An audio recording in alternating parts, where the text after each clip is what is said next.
الحمد لله رب العالمين حمدا يوافي نعمه ويكافئ مزيده اللهم صل وسلم على سيدنا محمد وعلى آله وصحبه والتابعين لهم بإحسان إلى يوم الدين وعلينا معهم وفيهم برحمتك يا أرحم الراحمين. We intend learning and teaching, remembering and reminding, giving and receiving benefit and gain,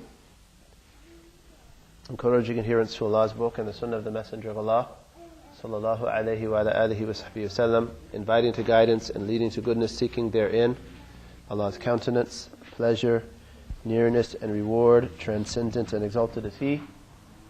We intend what our teachers and the pious have intended and what Allah knows of virtuous intentions. La ilaha illallah Muhammadur Rasulullah sallallahu alayhi wa sallam. Continuing this lesson in this blessed text, Matan Nabi Shuja', and discussing the dry ablution. We're continuing in the discussion of dry ablution, and we've reached the saying of the author, وَالَّذِي يُبْطِلُ التَّيَمُّمَ ثَلَاثَةُ أَشْيَاء مَا أَبْطَلَ الْوُضُوءَ وَرُؤْيَةُ الْمَاءِ فِي غَيْرِ وَقْتِ الصَّلَاةِ وَالرِّدَّةُ وَالْعِيَاذُ بِاللَّهِ تَعَالَى. And we've come to the section 1.7.3 of the translation, in which the translator said, where he said, invalidators, that's 1.8.4, 3 things invalidate dry ablution. Anything that invalidates ablution, meaning anything that breaks wudu, and that's preceded, those 4 things. Seeing or finding water before praying, and apostasy. May Allah protect us. So, last week we discussed those things that are integrals of dry ablution. And what were those? Or 2 weeks ago, we discussed integrals of dry ablution. How many were they and what were they? 5. That is correct. Our author mentioned 4, and then there was an addition. So what are those 5? Transferring the earth from ground to the place of wiping. Right. Transferring the earth from ground to the place of wiping, and that was the integral that the author of Abi Shuja' did not mention. So the earth has to be transferred. You can't merely roll in the earth or let wind blow dust onto your face and then rub it around. You have to transfer it from where it is to one's face and hands. And the second integral was? The intention. And when does the intention occur?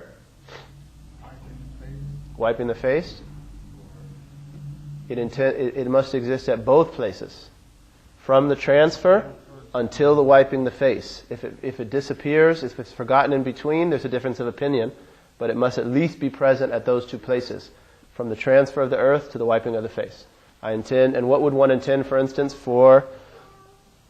what would one intend to pray Dhuhr if you were going to do Tayammum? What intention would you make? The unlawful lawful. Is that correct?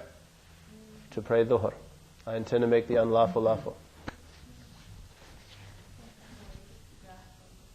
I intend to make obligatory prayer lawful. Okay, I intend to make obligatory prayer lawful, and that intention has to exist from the time I do the knuckle until now. And if it vanishes, you can renew it, and then you wipe the face. Okay? So with that intention, what can you pray?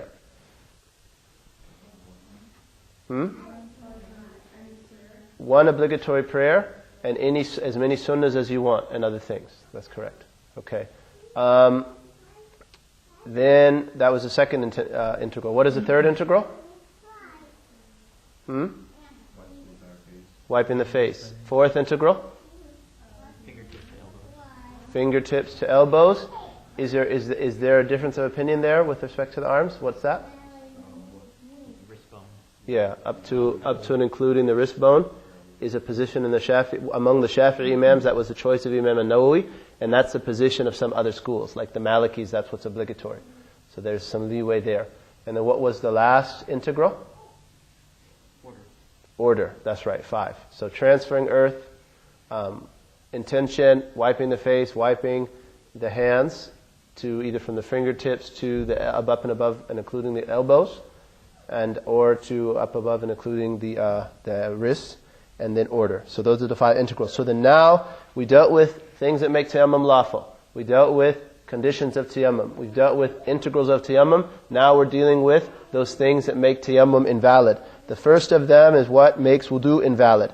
Now, tayammum might be made because one is unable to make wudu, or it might be made because one is unable to do ghusl. Like a woman whose menstruation ends and she has no water. She's doing it instead of ghusl, right? As to make things lawful that were otherwise unlawful in a state of major ritual impurity. So her tayammum, with respect to the tayammum she did because of not being able to make ghusl, that is not invalidated by what invalidates wudu. But say she does that, say her menstruation ends and before dhuhr, and she does tayammum for the obligatory dhuhr prayer. She does her tayammum and prays dhuhr. Then she does something that invalidates wudu. So she's now unable to do things that are forbidden when you don't have wudu. However, she can still do things that are permissible when you don't have wudu, though forbidden when you haven't made ghusl. So she could still recite Qur'an for memory, but she couldn't touch the Qur'an.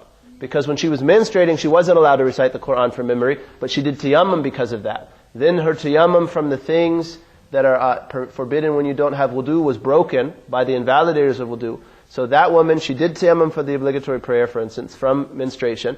Then she lost, she touched her husband's hand. After that point, she can't pray, she can't touch the Qur'an, she can't carry the Qur'an, but she could recite the Qur'an, or she could sit in a mosque, or something like that would normally be invalid in a state of menstruation, because the tayammum that was on behalf of the ghusl is not broken with respect to just doing the things that is not broken by the things that break wudu. Yes?